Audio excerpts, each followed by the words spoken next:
Professor, department of history, Jawaharlal Nehru PG college Barabanki.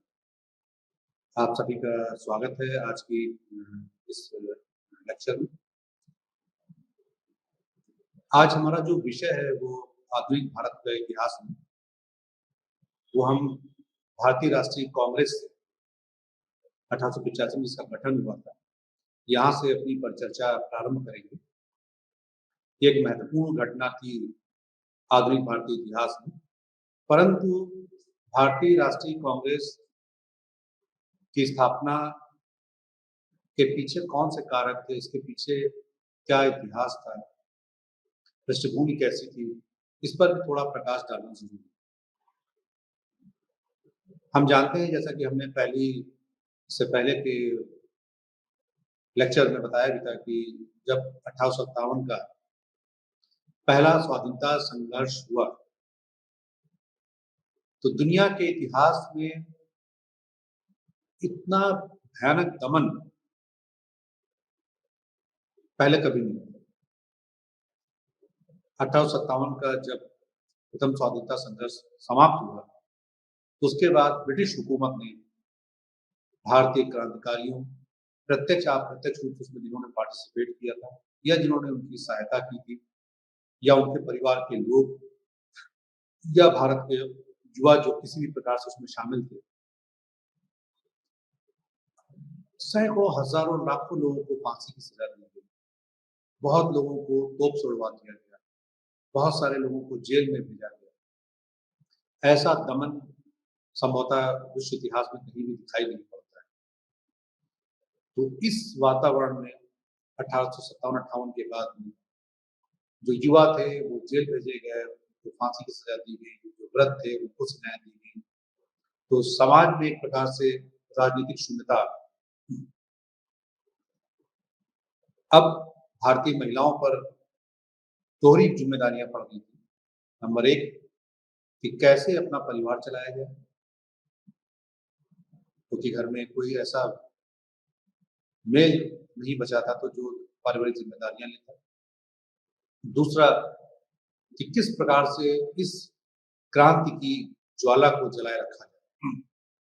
ये दोनों जिम्मेदारियां भारत की महिलाओं ने बखूबी निभाई। उन्होंने आने वाले अपनी पीढ़ी को भारत की आजादी के लिए तैयार किया, और जो लोग बंद थे उनकी पैरवी की, उनके मुकदमे लड़े और अपने परिवार का भरण पोषण भी। इसलिए हम देखते हैं कि 1857 से लेकर के 1885 तक कोई बहुत बड़ी राजनीतिक घटनाएं हिंदुस्तान के इतिहास में नहीं है, एक वैक्यूम जैसा दिखता है। ऐसे में 1885 में जो A.O. ह्यूम साहब थे, एक रिटायर्ड आईसीएस अफसर थे, उन्होंने उनकी प्रेरणा से या उनके सहयोग से पहले तो भारतीय राष्ट्रीय संघ 1884 में एस्टैब्लिश हुआ, जिसको आगे चल करके जो था वो भारतीय राष्ट्रीय कांग्रेस बना। इसका नाम बदलने का जो प्रस्ताव था वो दादा भाई नेहरू ने दिया था, और उसका नाम हो गया भारतीय राष्ट्रीय कांग्रेस INC, जिसकी आधारशिला रखी थी A.O. ह्यूम, जो कि रिटायर्ड IAS ऑफिसर थे। ये एक संगठन तैयार किया गया जिसका काम था कि क्या जनमानस में चल रहा है, क्या हमारी डिमांड्स हैं, क्या हम चाहते हैं। वो साल भर उस पर काम करते थे, और उसका एक सालाना मीटिंग होती थी दिसंबर के अंतिम तारीखों में भारत के अलग अलग क्षेत्र में, और उन मीटिंग्स के माध्यम से वो अपने एजेंडे तय करते थे, और फिर उस एजेंडे से ब्रिटिश हुकूमत को अवगत कराते थे कि हमारी क्या मांग है। इसमें एक बड़ी सर्वमान्य थ्योरी दी जाती है कि इंडियन नेशनल कांग्रेस की स्थापना में क्यों एक ब्रिटिश ICS अधिकारी का अहम रोल रहा, उन्होंने बढ़ करके इंडियन नेशनल कांग्रेस की स्थापना की। तो एक थ्योरी है सुरक्षा वॉल की थ्योरी, सेफ्टी वॉल, सुरक्षा वॉल की थ्योरी। इस पे मैं थोड़ी सी चर्चा करना चाहूंगा आपसे, क्या है सुरक्षा वॉल। थोड़ा सा अपने विद्यार्थियों के लिए मैं थोड़ा सा लेमैन भाषा में बताना चाहूँगा। हम सब ने अपने घर में एक खाना बनाने वाला प्रेशर कुकर ज़रूर देखा होगा। उस प्रेशर कुकर में जब भी कोई चीज़ बनाई जाती है, तो नीचे से आग जलती रहती है और आग जलने के बाद जब उसमें प्रेशर बन जाता है तो उसकी सीटी बजती है और सीटी के माध्यम से प्रेशर रिलीज़ हो जाता है। यदि किसी कारणवश सीटी से प्रेशर रिलीज़ नहीं हो पाता और सीटी में कोई कचरा फँस जाता है, तो अब स्थिति आ जाती है प्रेशर कुकर के फट जाने की, जैसे कि 1857 में फटा। तो अब उसकी स्थिति आती है प्रेशर कुकर फट जाने की, जिससे कि ज़्यादा नुकसान हो सकता है। तो सीटी और कुकर के फटने के बीच में एक सेफ्टी वॉल्व कुकर के ढक्कन में लगा दिया जाता है कि जिससे अगर वो सीटी किसी कारण से नहीं बच पाई है, उसका प्रेशर नहीं निकल पाया है, तो वो सुरक्षा वॉल्व जो लगा हुआ है, सेफ्टी वॉल्व जो लगा हुआ है, उसके वो निकल जाता है, उससे प्रेशर रिलीज़ हो जाता है, तो कुकर फट भी नहीं पाता है, जिससे कि नुकसान कम होता है। तो यही थ्योरी दी गई भारतीय राष्ट्रीय कांग्रेस की स्थापना में, क्योंकि 1857 में एक विप्लव फट चुका था। भारतीय जनमानस के मन का आक्रोश सड़कों पर क्रांति के रूप में उतर चुका था। दोबारा ऐसा विप्लव ना होने पाए, दोबारा इस प्रकार से विद्रोह ना होने पाए, इसलिए ये सेफ्टी वॉल्व की संख्या दी गई। ऐसा माना जाता है कि अगर हमको संवाद का मौका मिल जाता है तो कई बार विवाद नहीं होता। अगर अपनी बात किसी से कह पाते हैं, जहाँ कहीं भी संवाद है वहाँ विवाद के चांसेस बहुत कम होते हैं। तो भारतीयों को संवाद के लिए ये प्लेटफॉर्म मिला इंडियन नेशनल कांग्रेस के लिए, भारतीय राष्ट्रीय कांग्रेस के लिए, जहाँ वो अंग्रेज हुकूमत से अपनी बात कह सकते हैं और कहने के बाद में जिसको एक तरीके से कहते हैं हम ज्ञापन देना, उनसे अवगत करा सकते थे, अपना ज्ञापन दे सकते थे और ब्रिटिश हुकूमत उनको आश्वस्त करती थी कि इस पर विचार किया जाएगा, जो विचारणीय बिंदु होंगे और उसके बाद में ये जो लोग अपने लोगों के बीच में जाके बताते थे कि हमारी वार्ता हो चुकी है, ब्रिटिश हुकूमत से हमने उनको अवगत करा दिया है और संभवतः इस पर कोई ना कोई सकारात्मक पहल या हल ज़रूर होगा। तो समाज में जो लोग थे उनको ये मैसेज जाता था कि ब्रिटिश हुकूमत हमारी बात सुन रही है, इसलिए विद्रोह के चांसेस कम हो जाते थे। आदमी सड़क पर तब उतरता है जब उसकी मांगें नहीं मानी जाती, जब उसको ध्यान से नहीं सुना जाता, जब उसकी बात को तवज्जो नहीं दी जाती। तो ये सेफ्टी वॉल्व थ्योरी थी, जिसको मैंने प्रेशर कुकर से कोरिलेट करके आपको समझाने का प्रयास किया। कि इसीलिए देखिए कि आप 1857 1885 के बाद में कोई 1857 जैसा भीषण विद्रोह या प्रथम स्वतंत्रता संघर्ष जैसा कोई घटना नहीं घटी। अनुनय विनय के माध्यम से ही बात होती है और फिर क्रांतिकारी विचारधारा एक अलग जन्म लेती है। इसका जो एजेंडा तय किया गया वो हुआ कि इसका भारत के विभिन्न कोनों में अलग-अलग जगह पर हर साल इसकी एक मीटिंग कंडक्ट की जाएगी। दिसंबर के लास्ट 3 तारीखों में 3 दिवसीय और उसमें उसका एक राष्ट्रीय अध्यक्ष चुना जाएगा, जो कि वहाँ का नहीं होगा जहाँ पर ये मीटिंग कंडक्ट हो रही है। जैसे अगर कलकत्ता में मीटिंग कंडक्ट हो रही है, तो कलकत्ता का व्यक्ति उसका राष्ट्रीय अध्यक्ष नहीं। तो इसकी पहली मीटिंग जो होता है, पहला अधिवेशन जिसका प्रस्तावित होता है, वो पूना में प्रस्तावित होता है। परंतु वहाँ प्लेग फैल गया, महामारी फैल गई, जिस कारण इसका स्थान परिवर्तन करना पड़ा और पूना की बजाय इसको मुंबई में इसकी पहला अधिवेशन किया गया 1885 में। जिस विद्यालय में किया गया था उसका नाम था तेजपाल संस्कृत पाठशाला, जो कि बॉम्बे में थी और इसके जो पहले अध्यक्ष थे वो थे डब्ल्यू.सी. बनर्जी।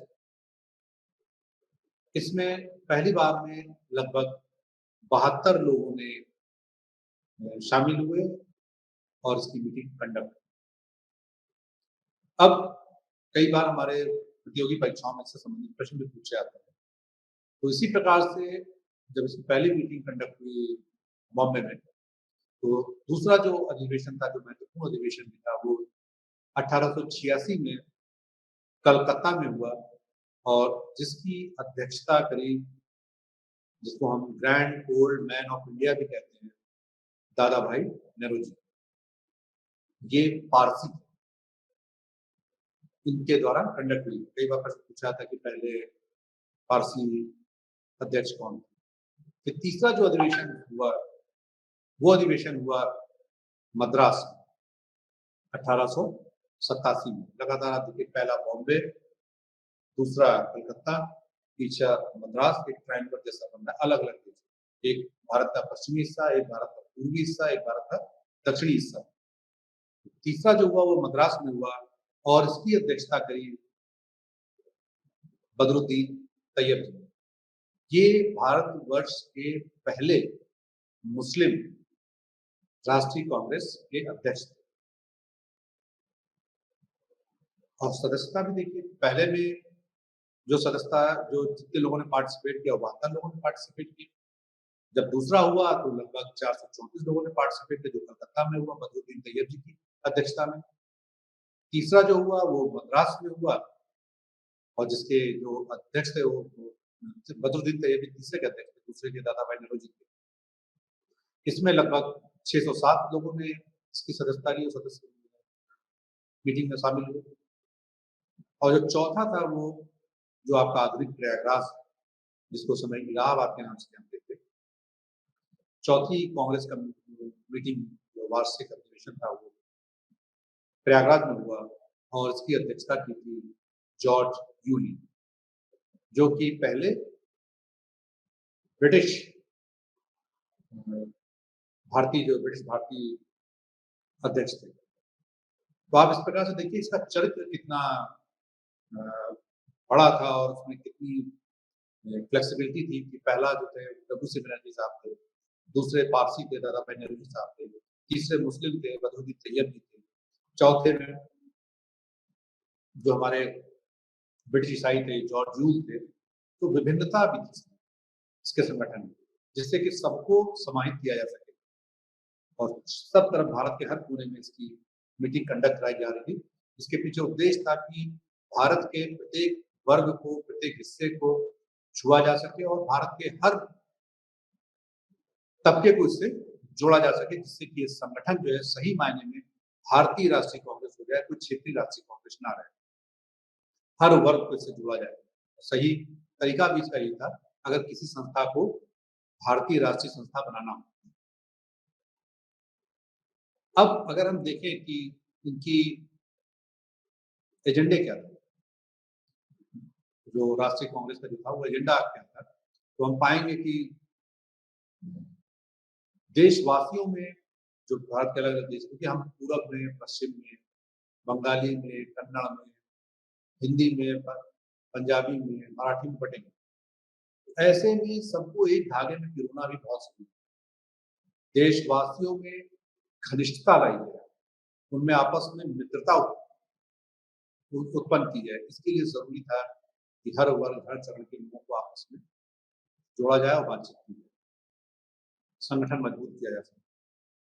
दूसरा, जाति से, क्योंकि हमारा हमने आपसे पहले भी कहा था कि हम बहुत ज्यादा चीजों में बटे हुए, जाति में, धर्म में, भाषा में, क्षेत्र में, संप्रदाय में। तो जाति, धर्म, प्रांत, इस सारे पूर्वाग्रहों को का उन्मूलन किया जाए और एक भारत, सशक्त भारत का निर्माण किया था, एक भारतीयता की भावना को उत्पन्न किया जा सके। तीसरा सबसे इम्पोर्टेंट था कि राष्ट्रीय एकता को बढ़ाना। अभी तक तो राष्ट्र की ही कल्पना नहीं थी, राष्ट्र और राष्ट्रवाद दोनों को एक नए आयाम दिए जा सके, तो राष्ट्रीयता की भावना को भी बढ़ाना इसका एक महत्वपूर्ण प्रयास था। जो शिक्षित वर्ग था, अमूमन शिक्षित वर्ग ज्यादातर ब्रिटिश का समर्थक था, तो शिक्षित वर्गों की सहमति जो है, जो बड़ी समस्याएं थी, जो विकट समस्याएं थी, चाहे वो स्वराज की बात होती हो, चाहे वो प्रेस एक्ट की बात होती हो, चाहे शस्त्रों की बात होती हो, तो जो विकट समस्याएं थी उस पर शिक्षित लोगों की, वर्गों की सहमति जरूरी थी।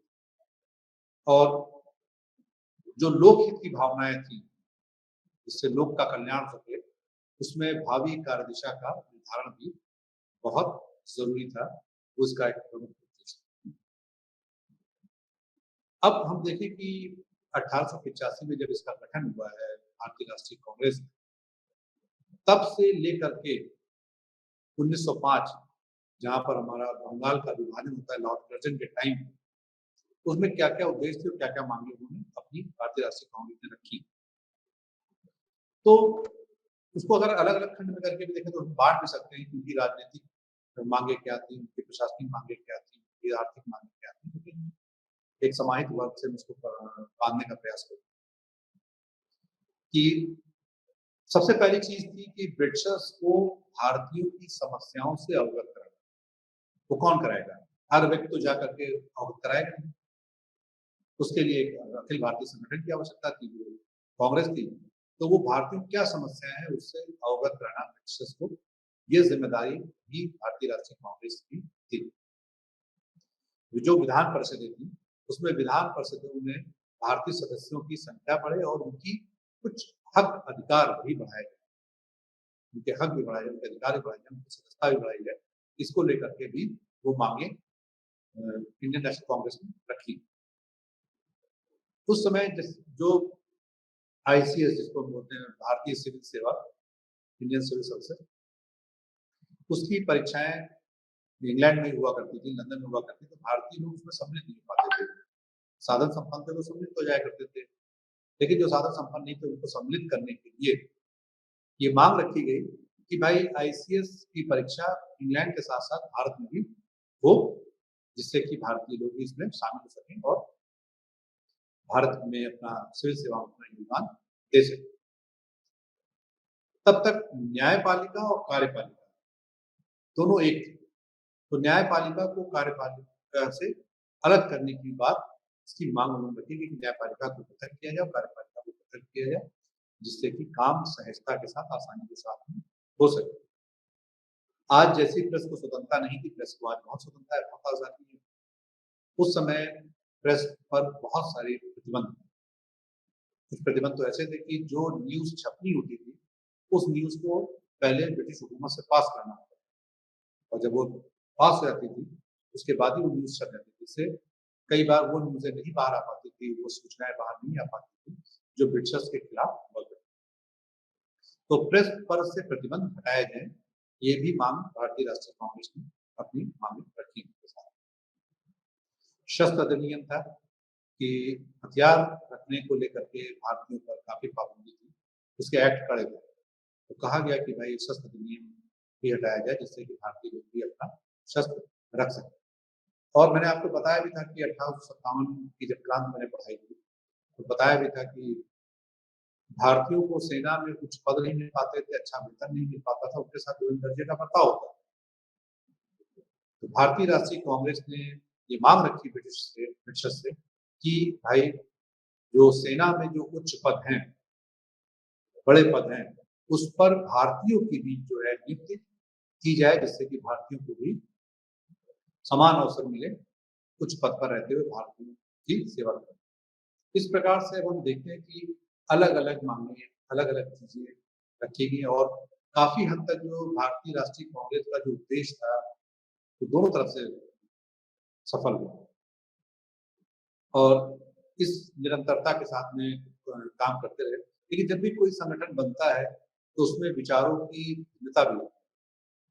अवसर के को ध्यान में रखते हुए कई बार हमारी माँग अलग होती है, हमारे विचारों में भी मतभेद हो जाता है। तो ऐसे ही अगर आप देखें कि इसमें भी धीरे-धीरे करके 2 धड़े बनने लगे थे। एक जो लोग काफ़ी हम्बल, काफ़ी पोलाइट थे, जो अपनी माँगे सिर्फ़ याचना उन्होंने विनय के माध्यम से रखना चाहते थे और दूसरा जो पक्ष था वो चाहता था कि नहीं, हमको सिर्फ़ मेंढक की तरह साल में एक बार टरटराना नहीं, हमको अपनी माँग को सशक्त ढंग से रखना चाहिए। अगर नहीं मानते हैं, तो हमको उसके लिए कोई ठोस और तरीका निकालना जाना चाहिए।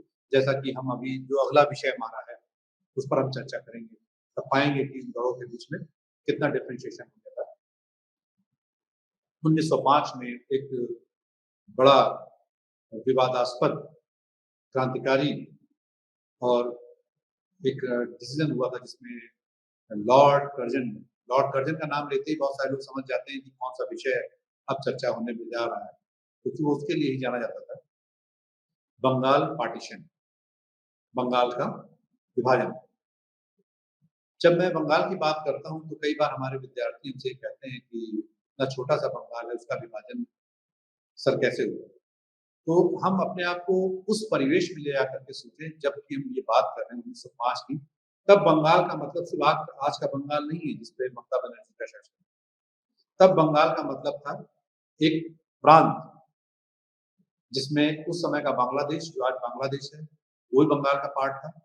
आज का पश्चिम बंगाल जो ममता बनर्जी जी के पास में है, जिसके वो मुख्यमंत्री हैं। तब का आज का जो बिहार है, आज का जो आपका झारखंड है, आज का जो आपका उड़ीसा है, लगभग 1874-75 में आसाम जो है बंगाल से अलग हो गया। पहले आसाम भी बंगाल का ही पार्ट था, जिसको कि कामरूप के नाम से हम जानते थे। तो बंगाल, बांग्लादेश, बिहार, झारखंड, उड़ीसा, ये मिल करके पूरा बंगाल प्रांत बनता था।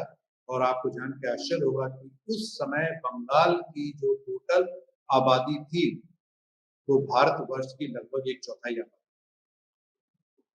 बंगाल की आबादी उस समय लगभग 7 करोड़ के आसपास है। तो कितना बड़ा बंगाल रहा हो। और इतने बड़े बंगाल पर कायदे से अगर देखा जाए तो वास्तव में बड़े भू क्षेत्र पर, बड़ी भारी जनसंख्या पर एक साथ शासन करना आसान नहीं होता है।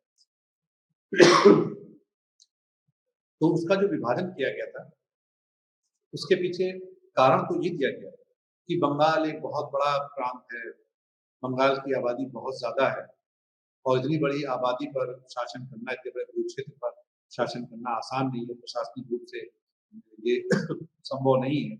तो क्यों ना बंगाल का विभाजन कर दिया जाए? ये तो कहा गया। कहते हैं हाथी के दाँत खाने के और दिखाने के और। ये तो कहा गया, लेकिन उसके पीछे एजेंडा क्या था? एजेंडा क्यों था ऐसा? क्योंकि तब तक भारत में राष्ट्रवाद जो था, उसका जो मेन जो स्रोत था वो था बंगाल और बंगाली। तो ब्रिटिश हुकूमत ने ये प्रयास किया, क्यों ना बंगाल का डिवीज़न इस प्रकार से किया जाए कि जिससे कि बंगाल की जो ये यूनिटी है, जो राजनीतिक ताकत है उसकी, जो इसको तोड़ दिया जाए और बंगालियों को बाँट दिया जाए। कुछ को भाषा के आधार पर, जैसे बिहार हिंदी भाषी क्षेत्र था, उड़ीसा उड़िया भाषी क्षेत्र था, इनको भाषा के आधार पे, और बंगाल में बांग्ला आधारित क्षेत्र था। और मेन जो था उनका उद्देश्य वो था सांप्रदायिक, डिवाइड एंड रूल, सांप्रदायिक था, किस तरह से बाँटा जाए और फिर शासन किया जाए। उसके 2 भाग किए उन्होंने बंगाल के, एक पूर्वी बंगाल, एक पश्चिम बंगाल। पूर्वी बंगाल जो पूर्वी हिस्सा था, जिसमें आज जिसको हम बांग्लादेश कहते हैं, तो उसका जो राजनीतिक केंद्र जो बनाया गया, सत्ता केंद्र बनाया गया, वो ढाका बनाया गया। इसमें जो मुसलमानों की संख्या थी वो ज़्यादा थी, लगभग 1,80,000 के आसपास जो है मुस्लिम्स थे, 1,20,000 के आसपास हिंदू थे। तो कम्युनल इसको किया गया कि जिससे कि यहाँ पर मुसलमानों का दबदबा बढ़ जाएगा, मुस्लिम संख्या में ज़्यादा हो जाएँगे और हिंदू कम रहेंगे, तो यहाँ पर चेक एंड बैरियर का काम करेंगे। और दूसरा क्षेत्र बनाया गया पश्चिमी बंगाल, जिसका केंद्र जो था वो कलकत्ता था, यहाँ पे हिंदू बहुसंख्यक थे। ये उनका मेन एजेंडा था, सांप्रदायिक, धर्म के आधार पर विभाजन। लेकिन बताया उन्होंने कि प्रशासनिक चीज़ों के बारे में। और इसकी जो घोषणा की गई, वो की गई 19 जुलाई 2005 में कि बंगाल का विभाजन किया जा रहा है। और जैसे ये बात खबर लगती है, तो बंगाल में काफ़ी अफरा-तफरी का माहौल है। और 16 अक्टूबर 1905 को बंगाल विभाजन जो है प्रभावी ढंग से लागू कर दिया जाता है। 16 अक्टूबर को। जैसे ये प्रभावी रूप से लागू किया जाता है, पूरे बंगाल में शोक की लहर फैल जाती है। लोगों को भरोसा ही नहीं होता है कि ब्रिटिश हुकूमत इस हद तक जा सकती है। उस दिन को 16 अक्टूबर को लोगों ने उपवास रखा, लोगों घरों में चूल्हे नहीं जले, मातम जैसा माहौल रखा उन्होंने, सड़कों पर खूब जुलूस निकाले गए, हर जगह हड़ताल की गई, सब चीजें, दुकानें, ऑफिसेज सब बंद किए गए और लोग इकट्ठा होकर के गए और हुगली नदी में उन्होंने स्नान किया। स्नान करने के बाद में एक दूसरे के, ना उसमें जाति देखी गई, ना उसमें धर्म देखा गया, ना उसमें संप्रदाय देखा गया, और एक दूसरे के हाथ में राखी, राखी मतलब एकता का पर्याय, एक दूसरे के हाथों में राखी बांधी गई और ये बताने और जताने का प्रयास किया गया कि हम सब एक हैं, हमको ब्रिटिश हुकूमत किसी भी स्थिति में बांट नहीं सकती, तो चाहेंगे तो भी हम बंट नहीं सकते। और वंदे मातरम का नारा जीने का सहारा बन गया। सड़कों पे लोग उतर आए और वंदे मातरम के नारे लगाते हुए आपसी भाईचारे का, आपसी एकता, आपसी प्रेम का जो उन्होंने मिसाल कायम करी। लेकिन सिर्फ इससे तो काम चलने वाला था नहीं। कांग्रेस ने डिसाइड किया, वहां के लोगों ने डिसाइड किया कि सिर्फ विरोध से काम नहीं चलेगा, इनका विदेशी इनके सामानों का, इनके वस्त्रों का, इनका बहिष्कार भी किया गया और यहीं से एक नया मूवमेंट स्टार्ट हुआ, बहिष्कार आंदोलन।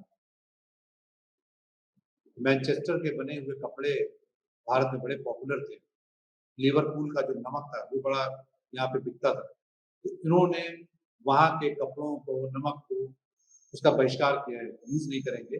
और उसके कंपैरिजन में जब हम उनकी चीजों का इस्तेमाल नहीं करेंगे, उनकी चीजों का बहिष्कार करेंगे, तो हम इस्तेमाल क्या करेंगे? बड़ा आसान है कहना कि हम उनकी वस्तुओं का प्रयोग नहीं करेंगे, तो फिर प्रयोग क्या करेंगे? तो इसके लिए आया स्वदेशी। हम विदेशी वस्तु स्वीकार नहीं करेंगे, उसका बहिष्कार करेंगे। अगर बहिष्कार करेंगे तो स्वीकार क्या करेंगे?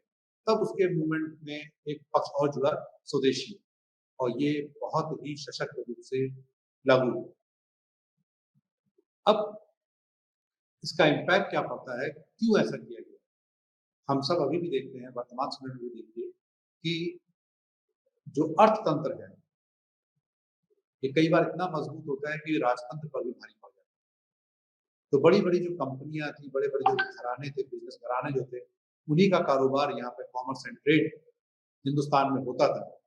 और जब उनके वस्तुओं को बहिष्कार किया गया, जैसा कि अभी आपने कुछ समय पहले सुना होगा कि चीनी सामानों का जो है भारत में बहिष्कार किया जाए, चीनी वस्तुओं का नहीं यूज किया जाए, तो कितना जबरदस्त नुकसान चीनी सरकार को हुआ था, रेवेन्यू लॉस हुआ था, अरबों अरबों के माल जो है हिंदुस्तान में आना बंद हुए थे, तो कितना नुकसान होगा, तो इसका इम्पैक्ट दिखाई पड़ता है। और जब पूंजीपतियों का जब नुकसान होता है, तब वो वहां पर सीनेट में, वहां हाउस में उनके जो विधायक और सांसद होते थे, वो प्रेशर बनाते थे कि भाई ऐसी पॉलिसी ना बनाई जाए कि जिससे कि हमारे माल का निर्यात वहां पर बंद हो जाए, लोग हमारे माल का बहिष्कार करें। तो कई बार ये बिजनेसमैन, ये पूंजीपति लोग लॉ एंड एक्ट, संसद में बनने वाले कानून तक को प्रभावित कर दिया करते थे। ये छोटा सा बहिष्कार आंदोलन, ये स्वदेशी आंदोलन इनडायरेक्टली ग्रेट ब्रिटेन के सीनेट में, ग्रेट ब्रिटेन के हाउस में भी असर डालता था। जब उनके बने हुए कपड़ों का इस्तेमाल करना हमने बंद किया, तो नेचुरल सी बात है कि हमारे यहाँ स्वदेशी का नारा दिया गया, वो 7 अगस्त 1905 को स्वदेशी वस्तुओं को अपनाने का नारा दिया गया। अब घरों के बने हुए सूत के मोटे कपड़ों का इस्तेमाल ज्यादा होने लगा और मैनचेस्टर के कपड़े और लिवरपूल के नमक का बहिष्कार होना स्टार्ट हो गया। स्वदेशी मूवमेंट जब स्टार्ट हुआ, तो गर्म पंथियों ने जब देखा, इसका इम्पैक्ट देखा, इसका असर देखा, तो जो जो थोड़ा सा उग्रवादी सोच के थे, जो कांग्रेस के जो लोग थे, उन्होंने कहा कि इस मूवमेंट को सिर्फ विदेशी कपड़ों तक सीमित ना रखा जाए, इस मूवमेंट को सिर्फ विदेशी कपड़े तक सीमित ना रखा जाए, जबकि इसका विस्तार किया जाए। इसमें विदेशी अन्य मालों का भी बहिष्कार किया जाए, विदेशी शराब का भी बहिष्कार किया जाए, विदेश जो ब्रिटिश नौकरियां उनका भी इस्तेमाल किया, बहिष्कार किया जाए, ब्रिटिश जो स्कूल थे उनका बहिष्कार किया जाए, अदालतों का बहिष्कार किया जाए, उनकी रेलवे का बहिष्कार किया जाए, ऐसे बहुत सारी चीजों का, हर जिससे भी ब्रिटेन को 2 पैसे की इनकम होती हो, जिससे कि उनका शासन तंत्र मजबूत होता हो, उस हर चीज़ का बहिष्कार किया जाए और उसके एवज़ में अपनी स्वदेशी वस्तुओं का प्रचार-प्रसार किया जाए और हमारा जो गोल हो, वो गोल सिर्फ़ बंगाल पार्टीशन को ही रोकना ना हो, बल्कि हमारा जो गोल हो, वो अब सीधे-सीधे स्वराज हो। तिलक जी का भी नारा भी था, स्वराज हमारा जन्मसिद्ध अधिकार है और हम इसको लेकर के ही रहेंगे। तो स्वराज पर फ़ोकस किया जाए। लेकिन जो नरमपंथी थे,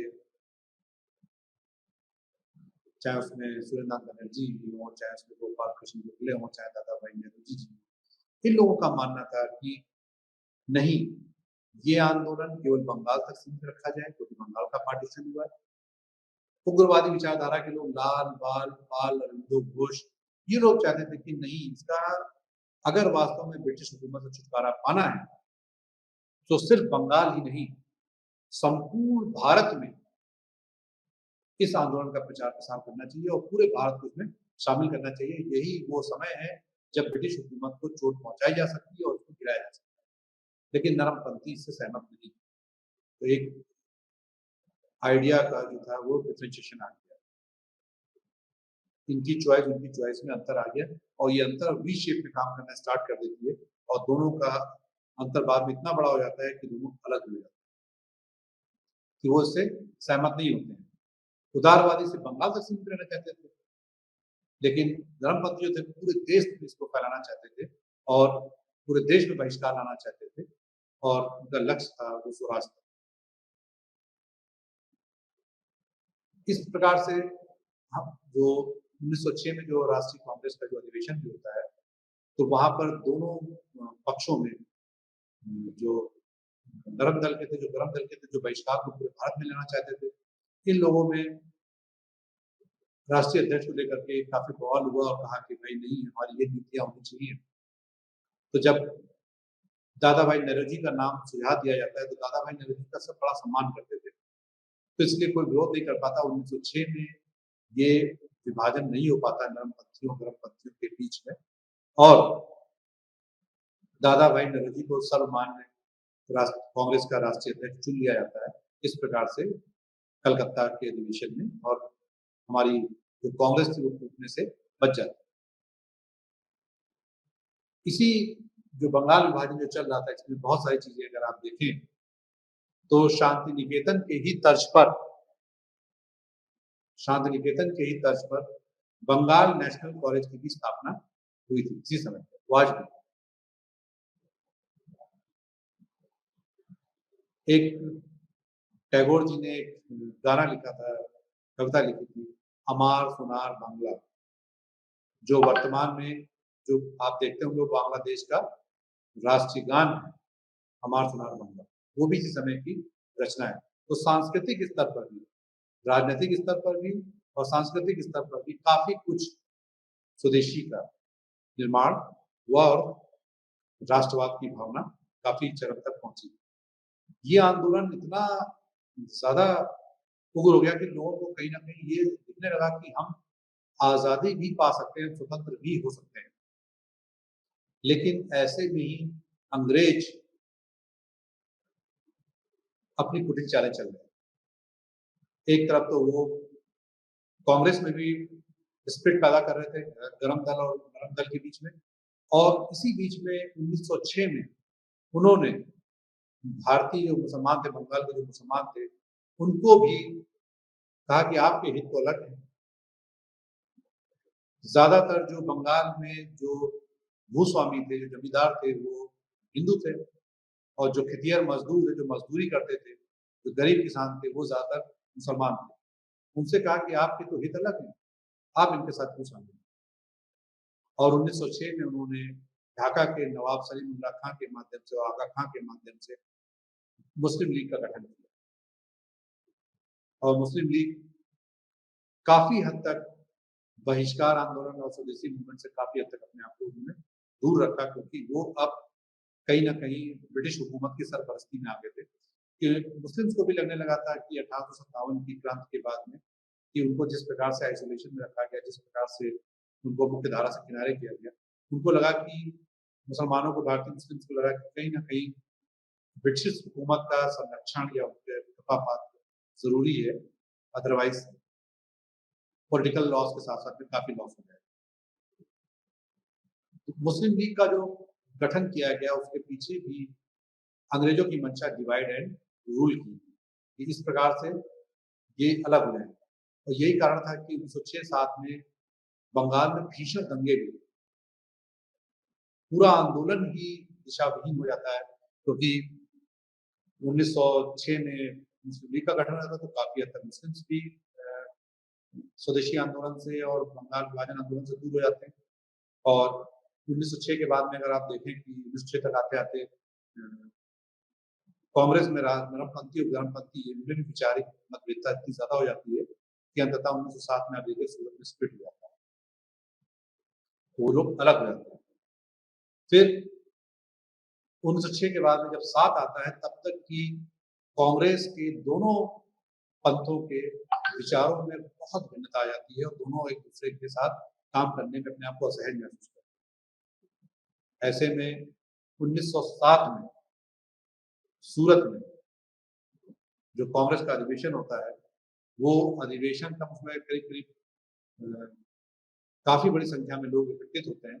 वो अधिवेशन अंततः जो है शक्ति प्रदर्शन में तब्दील हो जाता है और एक दूसरे के प्रति दोनों लोग अपनी शक्ति और उसका इस्तेमाल करते हैं और काफी इसमें लड़ाई मारपीट वगैरह हो जाती है, तो काफी लोगों को इसमें चोटिल भी होते हैं। और इस प्रकार से 1907 में सूरत में नरमपंथी और गरमपंथी भी अलग हो जाते हैं। तो ब्रिटिशर्स की जो चाल थी वो काफी हद तक कामयाब हो जाती है। 1906 में मुस्लिम लीग का गठन हो गया, 1907 में सूरत में नरमपंथी और गरमपंथी दल अलग हो जाते हैं। अब जो नरमपंथी लोग थे वो बड़ी संख्या में ज्यादा थे, वो अलग हो जाते हैं और गरमपंथी अलग हो जाते हैं। गरमपंथियों में लाल बाल पाल, लाला लाजपत राय, बाल गंगाधर तिलक, विपिन चंद्र पाल, अरविंदो घोष, ये लोग अपना एक धड़ा अलग कर लेते हैं। और जैसे ही ये अलग होते हैं, ये बात ये समझ ही नहीं पाते हैं दोनों नरमपंथी गरमपंथी कि नरमपंथियों के कारण, क्योंकि वो लोग लिबरल थे, नरमपंथियों के कारण ही ब्रिटिश हुकूमत गरमपंथियों को कुचल नहीं पा रही थी, उनके खिलाफ जो है शक्ति का इस्तेमाल नहीं कर पा रही थी। और गरमपंथियों के आवेश और गरमपंथियों के जो प्रदर्शन का जो तरीका था, जो शक्ति थी, उसके कारण जो है वो नरमपंथियों की बात सुनते थे। वो सोचते थे कि अगर नरमपंथियों से बात नहीं सुनेंगे, उनसे बात नहीं करेंगे, तो गरमपंथी पता नहीं अभी क्या क्या माहौल खड़ा करेंगे, तो उससे वो उनको रिगार्ड देते थे। तो कहीं ना कहीं गरमपंथियों के लिए नरमपंथी कवच का काम करते थे और नरमपंथियों के लिए गरमपंथी कहीं ना कहीं उनके लिए घी का काम करते थे। तो दोनों लोग के बैलेंस के कारण ब्रिटिश हुकूमत झुक जाया करती, ये वो तोड़ने में कामयाब हो। और जैसे ही ये सूरत स्प्लिट हुई, तो जितने भी गरमपंथी नेता थे, तिलक हो चाहे विपिन चंद्र पाल हो, लाजपत राय, इनको सबको उठा के जेल में डाल दिया और काफी दमन किया था इन लोग का। कि लौट के आने के बाद, जेल से आने के बाद हम देखते हैं कि फिर एक शक्ति शून्यता स्थापित हो जाती है और अरविंद घोष तो संन्यास तक ले लेते हैं और लाला लाजपत राय वापस पंजाब चले आते हैं, तिलक 5-6 साल के लिए जेल में चले आते हैं। इस बीच में धीमे धीमे करके नरमपंथी जो है अपना कार्य करते रहते हैं। ऐसे में 1919 में घटना और घटित होती है, जो जिसको हम मॉर्ले मिंटो सुधार भी कहते हैं। तो मैं इसमें एक चीज और आपको बताना समझाना चाहूंगा। हम लोग सुन तो लेते हैं मॉर्ले मिंटो सुधार, मॉन्टेग्यू चेल्फो सुधार, लेकिन हमने शायद जानने का कोशिश नहीं करते कि इसमें मॉर्ले मिंटो क्या है।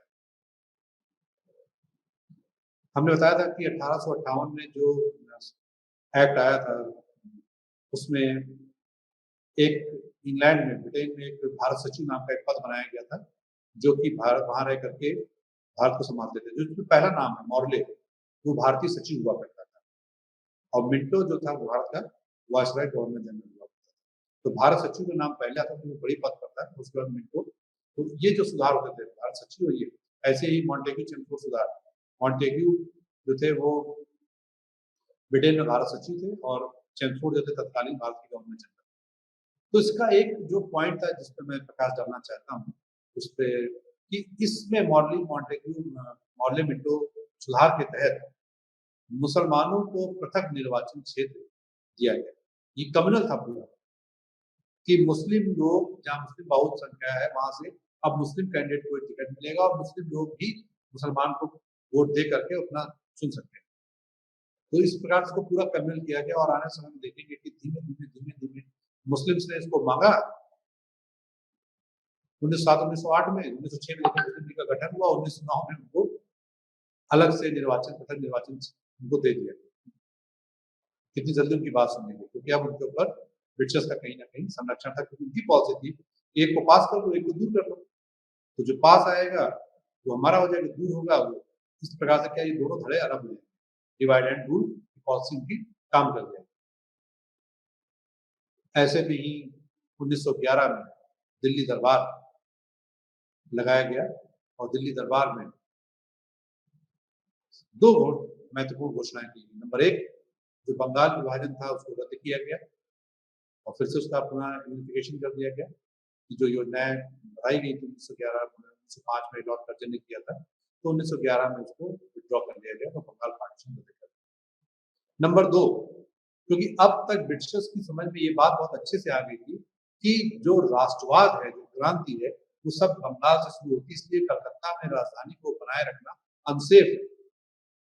तो क्यों ना राजधानी यहाँ से ट्रांसफर कर दी जाए, कहाँ, दिल्ली के लिए। तो 1911 में ये घोषणा की गई कि जो ब्रिटिश भारत की जो राजधानी होगी वो क्या होगी, वो दिल्ली होगी। 1911 में घोषणा की गई और 1912 में राजधानी ट्रांसफर करी गई। कई बार प्रश्न पूछा जाता है कि राजधानी ट्रांसफर कब हुई, दोबारा राजधानी ट्रांसफर घोषणा कब की गई, 11, इसको मिसमैच ना करें, 11 में घोषणा हुई, 12 में ट्रांसफर की गई। जब 12 में राजधानी ट्रांसफर की गई दिल्ली में, तो जो जुलूस निकल रहा था तो उसमें लॉर्ड हार्डिंग साहब सवारी करके आ रहे होते हैं, तो तभी जो है उनके ऊपर 1912 में रास बिहारी बोस ने दिल्ली में बम फेंका। वो घायल जरूर हुए लेकिन और लोग की इसमें और महिलाओं की मृत्यु हो गई और वो घायल। तो ये घटना बड़ी इंपॉर्टेंट थी 2012 में। और तभी हम देखते हैं कि 2012 के बाद 1914 में पूरी दुनिया में विश्व युद्ध छिड़ गया। पूरी दुनिया में विश्व युद्ध छिड़ गया और ये बेसिकली यूरोप में छिड़ा था, तो जिसमें अलग अलग राष्ट्र एक तरफ हो गए, मित्र राष्ट्र एक तरफ हो गए, ध्रुवीय राष्ट्र एक तरफ हो गए। मित्र राष्ट्रों में ब्रिटेन, फ्रांस, ये सब एक तरफ हो गए और जर्मनी, इटली, सर्बिया ये एक तरफ हो गए। और इस युद्ध की जो आंच थी वो हिंदुस्तान तक भी आई। नेचुरल सी बात है क्योंकि हिंदुस्तान जो था ब्रिटेन का उपनिवेश था, तो पैसा यहाँ से लगना था, सेनाएं यहाँ से जानी थी। तो ऐसे में ब्रिटिश हुकूमत ने भारतीय राष्ट्रीय कांग्रेस से और भारत के लोगों से सहयोग मांगा कि आप हमको इस भीषण स्थिति में हमारी सहायता करिए, हमारा सहयोग करिए। और जब ये युद्ध खत्म होगा और हम विजित हो जाएंगे तब हम आपकी मांगों पर विचार करेंगे और आपका सहयोग करेंगे, लेकिन अभी आप हमारा सहयोग, आप हमारी मदद करिए। तो काफी सोच विचार के बाद में भारतीय राष्ट्रीय कांग्रेस ने इनको अपना सहयोग प्रदान किया। बहुत सारे लोग, भारतीय लोग इस अवसर की तलाश में थे कि क्यों ना ये सही टाइम है, लोहा गर्म है और चोट कर दी जाए और भारत को स्वतंत्र कराने का प्रयास किया जाए, इससे अच्छा मौका दोबारा नहीं मिलेगा। लेकिन ऐसा नहीं हुआ क्योंकि 1915 में एक महत्वपूर्ण घटना और घटती है कि उस समय गोपाल कृष्ण गोखले की मृत्यु हो जाती है, जो उदारवादी थे और उनसे भी ज्यादा एक उदारवादी कर्मठ नेता भारत की जमीन पर वापस आ चुका था। उनका नाम था मोहनदास करमचंद गांधी, जिनको कि हम महात्मा गांधी के नाम से जानते हैं।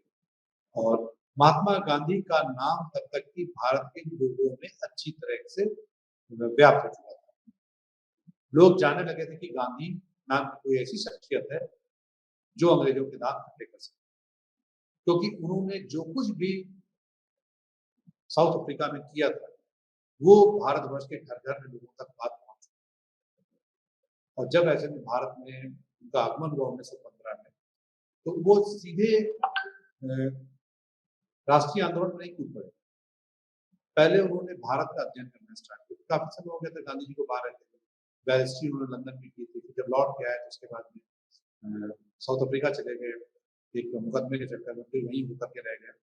और जब वहाँ से वापस आए तब तक यहाँ की परिस्थितियाँ काफ़ी बदल चुकी थी। उन्होंने उसका अध्ययन करना स्टार्ट किया और भारत भ्रमण करना स्टार्ट किया। जहाँ भी जाते थे, लोग बड़े जोश-खरोश के साथ उनका स्वागत-सत्कार करते थे, उनसे मिलते थे, उनसे जुड़ते थे।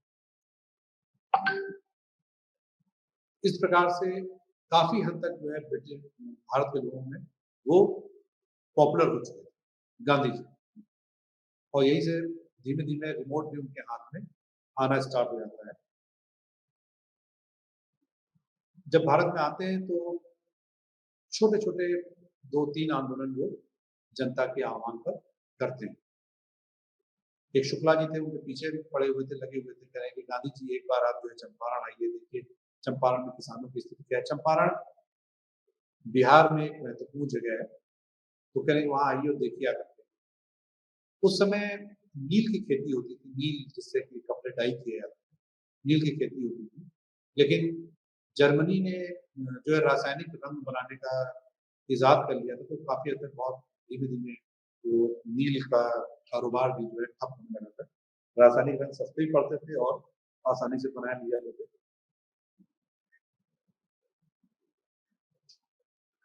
तो नील की खेती के लिए जो जो ब्रिटिश बागान जो मालिक थे, वो नील की खेती के लिए भारतीय किसानों को बाध्य किया करते कि 3 हिस्से पर आपको नील की खेती पैदा करनी करनी है। तो ये कहलाती थी व्यवस्था तिन कठिया पद्धति।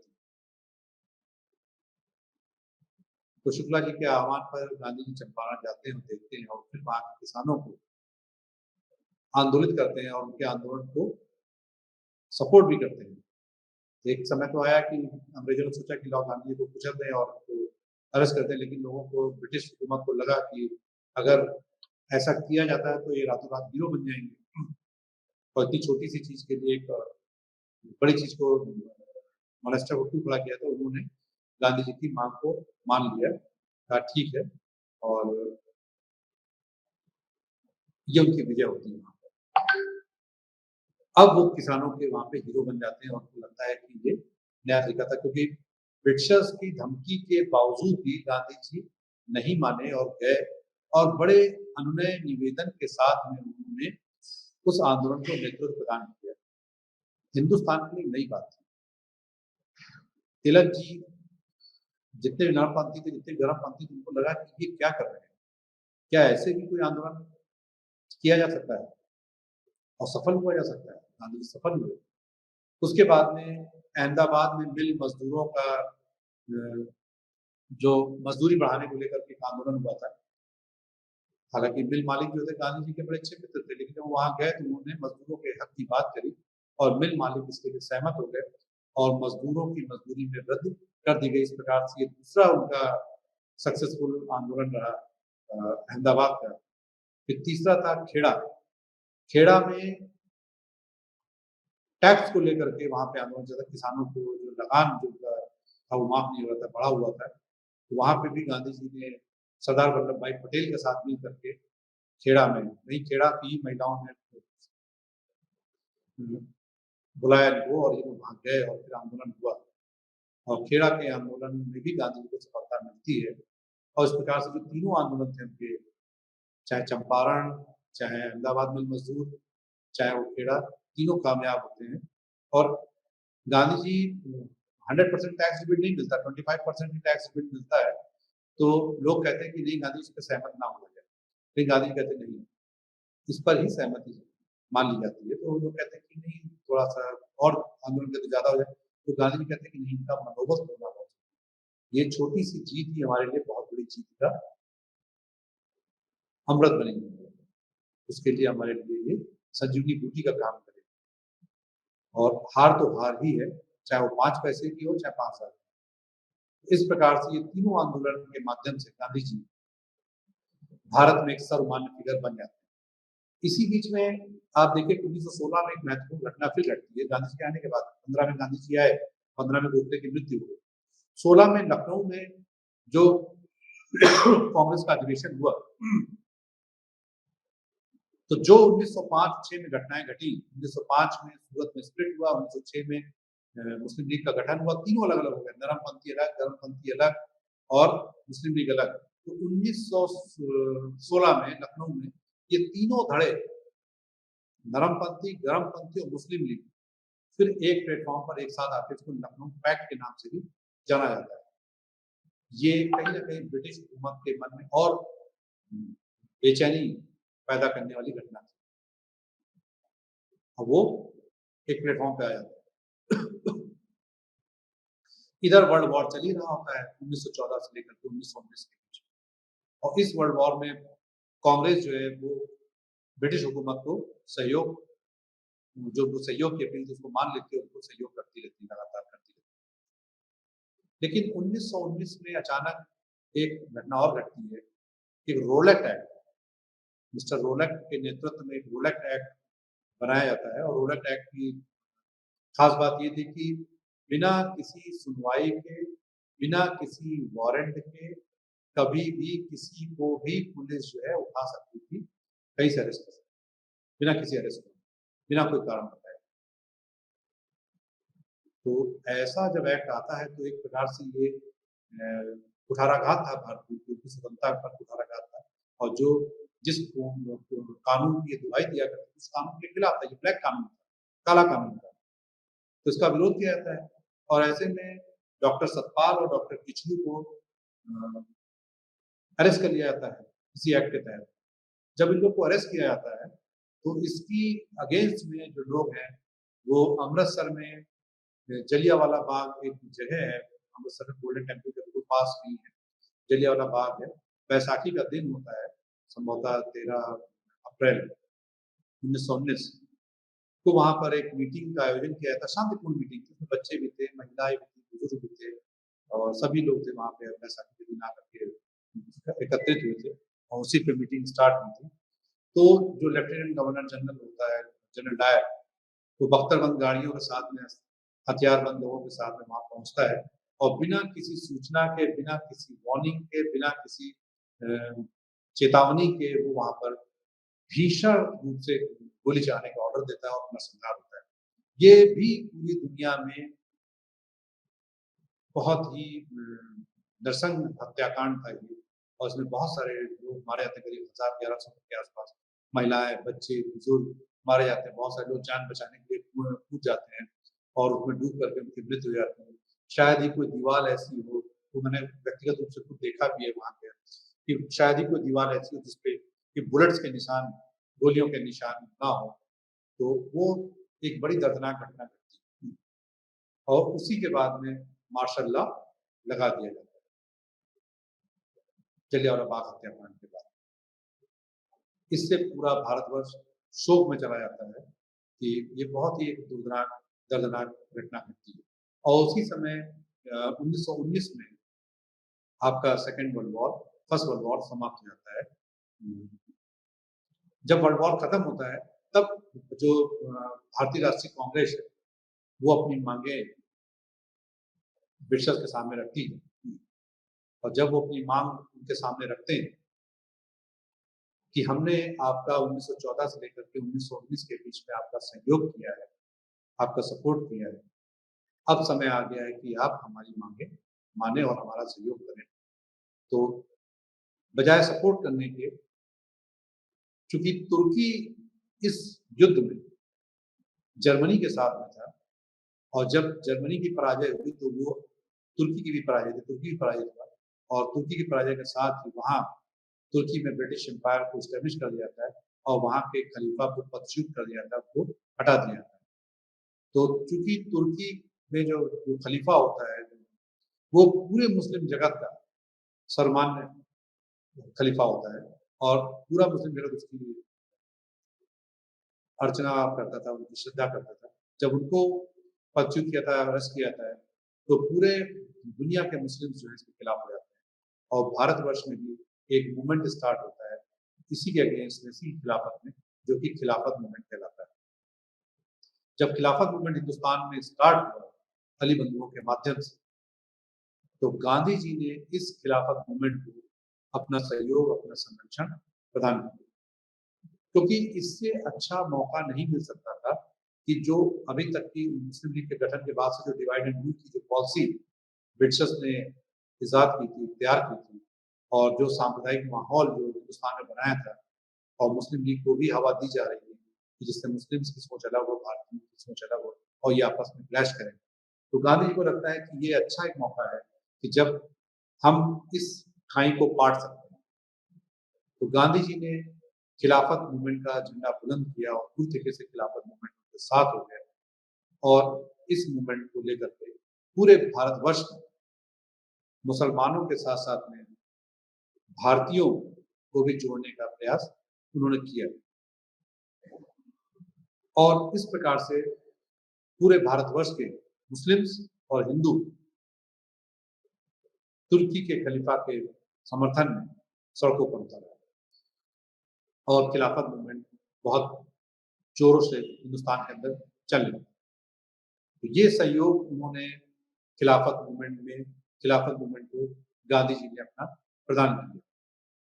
और जब खिलाफत मूवमेंट जब समाप्त होता है, तो चूंकि हमने आपसे पहले भी कहा था कि जो प्रथम विश्व युद्ध था, इस विश्व युद्ध में भारतीयों ने पूरी तरीके से, खासकर भारतीय राष्ट्रीय कांग्रेस ने पूरी तरीके से अंग्रेजी हुकूमत का सपोर्ट किया, और भारतीय सैनिक, जो भारतवर्ष के सैनिक थे, जो अभी तक समुद्र पार जाने में हिचकिचाहट महसूस करते थे, क्योंकि हमारे यहाँ एक परंपरा थी कि जो भी समुद्र के पार जाएगा उसका धर्म भ्रष्ट हो जाएगा, वो हिंदू धर्म में नहीं रह जाएगा। तो इसके बावजूद भी बड़ी संख्या में भारतीय सैनिक, ज्यादातर पंजाब के लोग, जो सेना में गए और विश्व युद्ध में अंग्रेजों की तरफ से, ब्रिटिश हुकूमत की तरफ से पार्टिसिपेट उन लोगों ने किया था।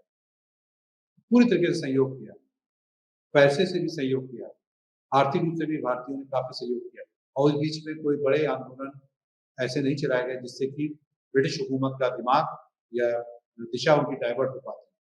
सहयोग उनको किया गया। भारतीय फौजें विभिन्न प्रांतों में जा करके अंग्रेजों के लिए लड़ी, उनको पूरी तरह सपोर्ट किया। तो वो सपोर्ट के एवज में उनको उम्मीद थी कि हमको कुछ मिलेगा, लेकिन जब 1919 में मॉन्टेग्यू चंद्रपुर सुधार जब आया, तो दोनों हाथ भारतीयों के खाली। राष्ट्रीय कांग्रेस, जो भारतीय राष्ट्रीय कांग्रेस था, वो अपने आप को ठगा सा महसूस कर रही। अब उनको लगा कि हमारी मांगे तो मानी नहीं गई, क्योंकि हमने इनको पूरा सहयोग किया, उसके बावजूद हमारी मांग नहीं मानी गई।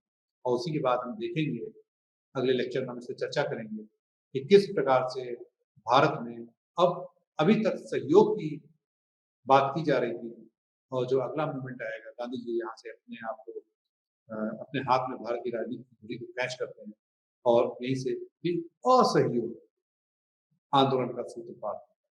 अभी तक सहयोग था, अब असहयोग, और हम इस पर आगे की चर्चा करेंगे। इससे संबंधित जो पुस्तकें हैं, इस पे आप इग्नू के नोट्स आप देख सकते हैं, पढ़ सकते हैं। इस पर एक बहुत अच्छी किताब है बिपिन चंद्रा की, भारत का स्वतंत्रता आंदोलन। इस किताब को आप रेफरेंस बुक के तौर पर इस्तेमाल कर सकते हैं, बहुत अच्छी किताब है, इस पर चर्चा कर सकते हैं। तो और बी.एल. ग्रोवर की पुस्तक है। इन मैटर को, कंटेंट को आप देख सकते हैं, जो संबंधित जो आज इस पे हमने पर चर्चाएं की। और इसी के साथ मैं आज का ये अपना संवाद समाप्त करता हूँ।